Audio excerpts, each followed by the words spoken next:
తొందరగా ముగించినందుకు క్లాప్స్ కొట్టే మరొకటి.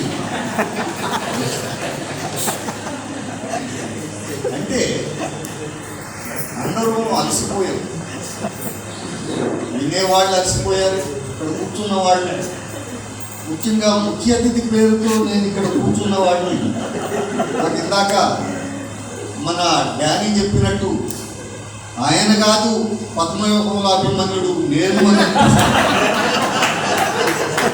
2 గంటలు విని మధ్యలో కాలు గసగటానికి కూడా లేకుండా 10 మంది అటు 10 మంది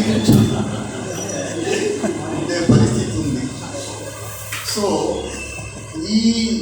ఈ దశలో ఉపన్యసించడం అంటే కాళ్ళు చేతులు కట్టి ఈత వేయమన్నారు. అలాగే ఈ దశలో మిమ్మల్ని, ఇంత అలసిపోయిన మిమ్మల్ని ఉపన్యాసం వినమనడం అంటే ఆకలితో అలమటిస్తున్నప్పుడు 4 జోకులు చెప్పండి అన్నాడు.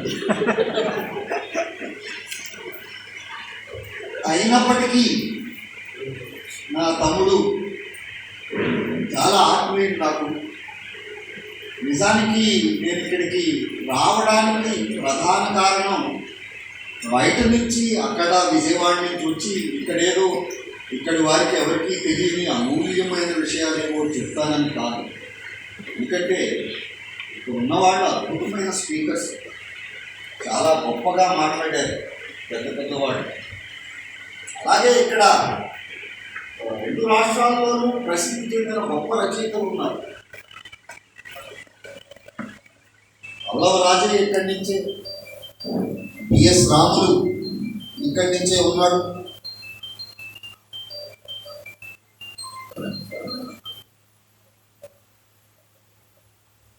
అలాగే లబ్ధ ప్రతిష్ఠులైనటువంటి కవులు, ఇప్పటి వరకు మాట్లాడినటువంటి జూకట్టి జగన్నాథం గారు, సినారే ఈ జిల్లా వాడు, పాల్కురికి సోమనాథుడు, ఆయన ఊరిలోనే ఈయన పుట్టాడు, ఆయన అంశ కొంచెం వచ్చింది.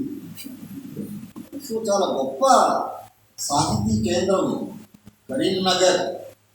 ఇప్పుడు కరీంనగర్ కాదు, కవీం నగర్ అని ఉదయం నాకేదో